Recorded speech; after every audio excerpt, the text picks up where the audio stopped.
আমি পুৱাই কামাখ্যা মন্দিৰত যাবলৈ ওলাইছো।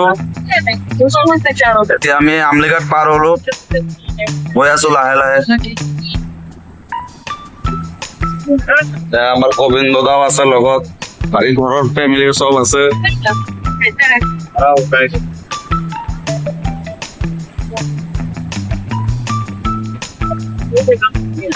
আমি টাটা পালো আহি, কিন্তু টাটাৰ গোটেই শ্ৰমিক এতিয়ালৈকে অহা নাই, কাৰণ এতিয়াও টাইম বেছি হোৱা নাই তো, ৰাতিপুৱা 7টা বাজে, সেইকাৰণে গোটেই শ্ৰমিক এতিয়াও আহি পোৱা নাই।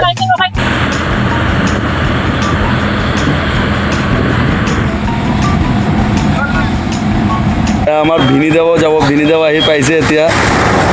তেখেতৰ অলপ পলম হ'ল, তেখেতৰ কাৰণে চবৰ দেৰি হ'ল, তেখেতে এতিয়া আহি পাইছে, এইটো সোমাই আছে গাড়ীত। সোমাইছো, অলপ তেল চেল ভৰি তাৰপিছতে যাব লাগিব। গোবিন্দ দাই কৈ আছে।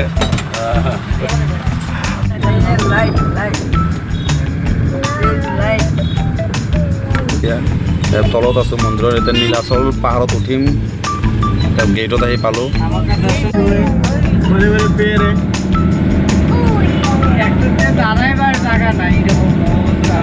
পৌঁছিলো।